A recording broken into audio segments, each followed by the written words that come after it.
শুনেছি পরকালে ভাই বোনের মধ্যে কোনো সম্পর্ক থাকবে না, ভাই বোন একে অপরকে চিনবে না। এটা সত্য কিনা? মিসওয়াকের ফজিলত জানতে চাই। শুনেছি মিসওয়াক করে নামাজ পড়লে ৭০ গুণ সওয়াব বর্ধিত হয়। এটা কতটা সত্য জানাবেন। এক বইয়ে পড়লাম রাসূল নারীদেরকে বুদ্ধি ও দিনের দিক থেকে ত্রুটিপূর্ণ বলে আখ্যায়িত করেছেন। এটা কি সঠিক? মিসওয়াকের ফজিলত জানতে চাই। শুনেছি মিসওয়াক করে নামাজ পড়লে ৭০ গুণ সওয়াব বর্ধিত হয়। এটা কতটা সত্য জানাবেন। মিসওয়াকের ফজিলত অপরিসীম। নবী করিম সাল্লাল্লাহু আলাইহি ওয়াসাল্লাম বলেছেন, আসওয়াকু মাথরাতুন লিল ফাম ওয়া মারদাতুন লির রব। মিসওয়াকের মাধ্যমে মুখ পবিত্র হয়, আবার আল্লাহ রাব্বুল আলামিন সন্তুষ্ট হন। অন্য হাদিসে আসছে, তিনি বলেছেন, লাউলা আশুক্কা আলা উম্মতি, যদি আমার উম্মতের জন্য আমি কঠিন মনে না করতাম, কষ্টসাধ্য যদি না হতো তাদের জন্য, লামারতু বিসওয়াক ইনদা কুল্লি উযু আও ইনদা কুল্লি সালাহ।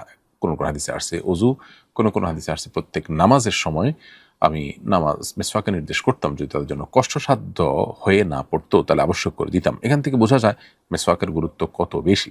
তবে মিসওয়াক করে নামাজ পড়লে সে নামাজের পরিমাণ, সওয়াবের পরিমাণ ৭০ গুণ বৃদ্ধি হওয়ার মর্মে যে হাদিস বর্ণিত হচ্ছে, সে হাদিসটি খুবই দুর্বল। সেটি কোনোভাবে নবী করিম সাল্লাল্লাহু আলাইহি ওয়াসাল্লামের সাথে সম্বন্ধ করা বা বিশুদ্ধতার মানদণ্ডে উত্তীর্ণ হাদিস বলে বলা যায় না। তবু আপনি লিখেছেন এই আইডি থেকে, শুনেছি পরকালে ভাই বোনের মধ্যে কোনো সম্পর্ক থাকবে না, ভাই বোন একে অপরকে চিনবে না। এটা সত্য কিনা? আমি আমার ভাই বোনকে ভালোবাসি, আমি চাই পরকালে তাদের সাথে আমার সম্পর্ক থাকুক। প্রথম কথা হলো যে, ইমানদার এবং মুত্তাকি যদি হয়ে থাকেন, তাহলে সেক্ষেত্রে ভাই বোন মুত্তাকি এবং সৎকর্মশীল হলে তাদের সাথে আখিরাতেও সম্পর্ক থাকবে। আল্লাহ তাআলা বলেছেন, আল্লাখিল্লাহু ইয়াওমাইযিন বাযুহুম লিবাযিন আদুউন ইল্লাল মুত্তাকিন। পৃথিবীতে যারা বন্ধু, তারা কিয়ামতের ময়দানে মুত্তাকি যদি হয়ে থাকে ভিন্ন কথা, না হলে একে অন্যের শত্রু হবে। তার মানে মুত্তাকি হলে তারা বন্ধুই থাকবে। হাফিজ ইবনে কাসির রাহিমাহুল্লাহ বলেছেন যে, আল আখিল্লাহু ইয়াওমাইযিন বাযুহুম আদুউন লিবাযিন ইল্লাল মুত্তাকিন, এই আয়াতের মধ্যে যত প্রকার সম্পর্ক আছে, নৈকট্য আছে, আত্মীয়তা আছে, এই সবগুলো বোঝানোর উদ্দেশ্য, যদি আল্লাহর জন্য হয়ে থাকে এবং মুত্তাকি হয়ে থাকে, তাহলে সেক্ষেত্রে সেটা স্থায়ী থাকবে। আর যদি সেটা না হয়, তাহলে সেটা শত্রুতায় পরিপূর্ণ হবে।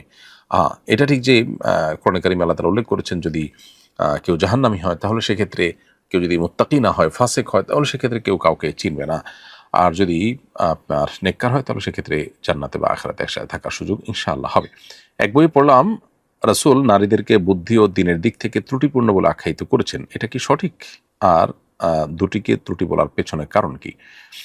উত্তর হলো যে, হাদিসের ভাষ্য অনুযায়ী নবী করিম সাল্লাল্লাহু আলাইহি সাল্লাম বলেছেন যে, মেয়েদেরকে বলেছেন নাকিসাতুল আকলি ওয়াদ দ্বীন, অর্থাৎ দ্বীন এবং আকল বা বিবেক, এই উভয়টাতে তারা পুরুষদের চাইতে কম আপনার এবং পুরুষদের চাইতে পিছিয়ে।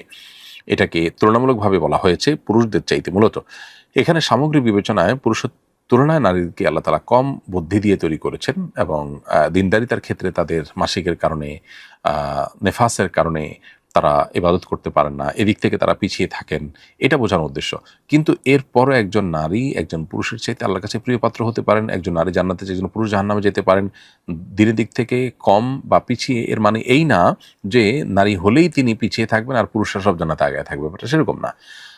সৃষ্টিগতভাবে আল্লাহ তাআলা যেভাবে সৃষ্টি করেছেন, জাস্ট সেই জিনিসটাকে এখানে বোঝানো উদ্দেশ্য হয়েছে। তবে বিশেষ কোনো ক্ষেত্রে কোনো নারী অন্য পুরুষের তুলনায় অনেক বুদ্ধিমতী হতে পারে, এটা জেনারেল কথা নবী আলাইহিস সালাম বলেছেন।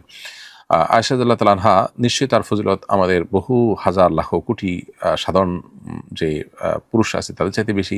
নবী সাল্লাল্লাহু আলাইহি ওয়াসাল্লামের সময়কার বহু সাহাবী, মহিলা সাহাবী আছেন যাদের মর্যাদা এখনকার বহু বড় বড় আলেম, বড় বড় স্কলার চাইতে বেশি, সেটা বলার অপেক্ষা রাখে না। এমনকি নবী সাল্লাল্লাহু আলাইহি জীবদ্দশাতেও কোনো কোনো নারী তার কাছে ইলম অর্জন করতে অন্যান্য সাহাবীরা যেতেন। অতএব তার মর্যাদা আল্লাহর কাছে অনেক বেশি, এটা বলার অপেক্ষা রাখে না। বিধায় বিষয়টা জেনারেল। তবে বিশেষ কোনো নারী কোনো পুরুষের চাইতে অধিক বুদ্ধিমান হতে পারে।